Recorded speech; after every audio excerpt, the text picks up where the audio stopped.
Question ये है कि 14 ग्रुप में यानी कार्बन ग्रुप में कुछ एनोमलीज हैं, कार्बन, सिलिकॉन, जर्मेनियम और टिन। ये तो सिंपल सी बात है, मेटल है।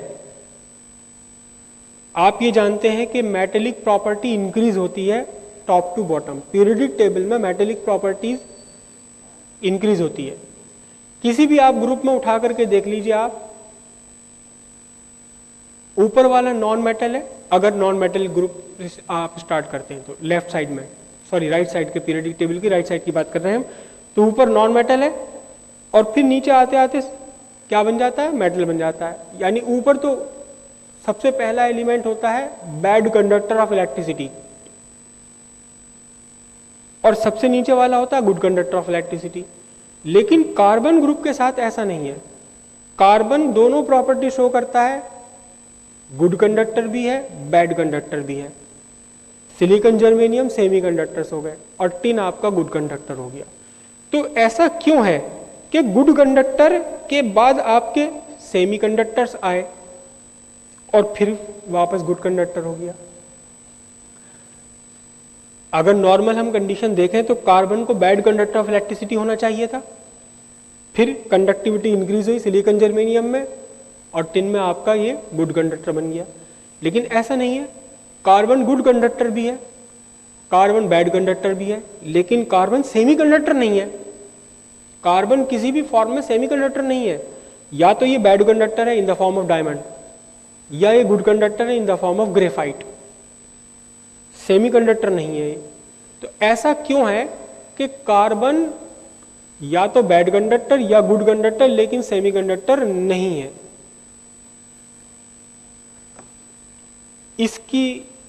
इसके पीछे रीजन है कार्बन का अपना एटॉमिक स्ट्रक्चर। एटॉमिक स्ट्रक्चर कैसा है इसका, आप सब जानते हैं, टेट्राहेड्रल एटॉमिक स्ट्रक्चर है। चारों की चारों वैलेंसी बिल्कुल इक्वल एंगल्स पर है एक दूसरे के साथ में, और साथ ही साथ इसमें एक बहुत बढ़िया प्रॉपर्टी है कैटिनेशन प्रॉपर्टी, जो सिलिकॉन, जर्मेनियम में भी है लेकिन इतनी स्ट्रांग नहीं है जितनी कार्बन में है। और उसके नीचे टिन में तो है ही नहीं, टिन में तो है ही नहीं, सिलिकॉन, जर्मेनियम में है। लेकिन कार्बन में कैटिनेशन प्रॉपर्टी बहुत बढ़िया है। कैटिनेशन प्रॉपर्टी मतलब कार्बन अपने ही जैसे कार्बन के साथ बहुत स्ट्रांग मजबूत कोवेलेंट बॉन्ड बना लेता है। तो अब हमारे पास कार्बन के दो स्ट्रक्चर हैं, कार्बन के दो स्ट्रक्चर हैं हमारे पास। एक स्ट्रक्चर के अकॉर्डिंग तो कार्बन गुड कंडक्टर है, सॉरी बैड कंडक्टर है। कौन सा है? डायमंड। डायमंड है, डायमंड में सारे के सारे कार्बन एटम्स एक दूसरे के साथ कोवेलेंट बॉन्ड में जुड़े हुए हैं। एक भी वैलेंसी कार्बन की फ्री नहीं है। आपने शायद केमिस्ट्री में भी पढ़ा होगा, diamond is a giant molecule, diamond is a giant molecule. एक पीस आपके पास डायमंड का है, इसमें अगर 1 करोड़ कार्बन भी है तो ये वाला कार्बन और ये कार्बन बिल्कुल एक दूसरे के साथ चेन बनाते हुए लिंक्ड है।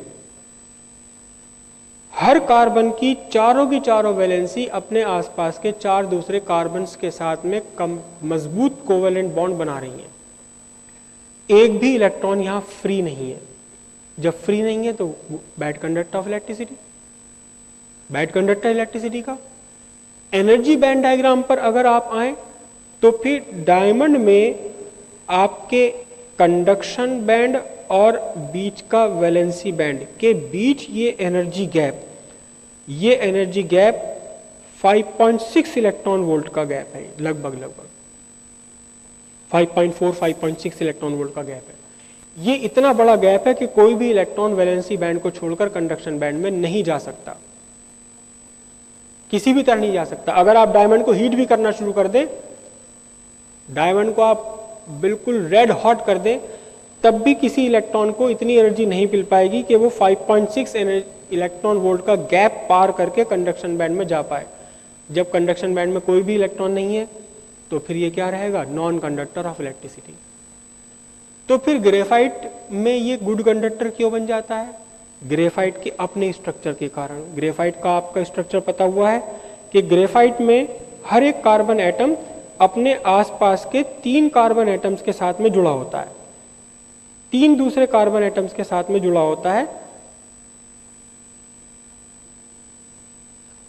एक कार्बन है, ये अपने आसपास के केवल 3 कार्बन के साथ में जुड़ा हुआ है। ये वाला कार्बन है, ये केवल 3 कार्बन के साथ जुड़ा हुआ होता है। मैंने गलत बना दिया। एक इलेक्ट्रॉन, हर कार्बन का एक इलेक्ट्रॉन बिल्कुल फ्री है, जो किसी भी कोवेलेंट बॉन्ड में एंगेज नहीं है, इसके अपने स्पेशल स्ट्रक्चर के कारण। हर कार्बन एटम का एक एक इलेक्ट्रॉन फ्री है, तो फिर बहुत सारे फ्री इलेक्ट्रॉन्स यहां अवेलेबल हैं, बहुत सारे फ्री इलेक्ट्रॉन्स अवेलेबल हैं। इस कारण से ये क्या बन जाता है, गुड कंडक्टर बन जाता है।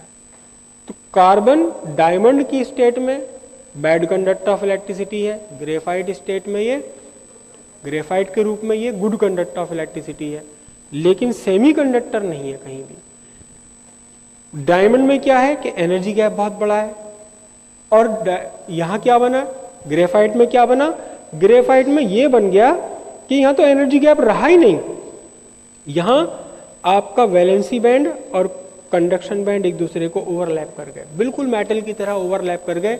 जो इलेक्ट्रॉन वैलेंसी बैंड में वो कंडक्शन बैंड में भी मौजूद है, इसलिए क्या बन गया, ये गुड कंडक्टर बन गया। सेमीकंडक्टर के लिए एनर्जी बैंड, एनर्जी गैप चाहिए लगभग 1 इलेक्ट्रॉन वोल्ट का, वो एनर्जी गैप यहां मिलता ही नहीं है, इसलिए कार्बन सेमीकंडक्टर नहीं है। या तो ये बैड कंडक्टर है या फिर ये गुड कंडक्टर है। ठीक है, कल हम इसको लिख लेंगे।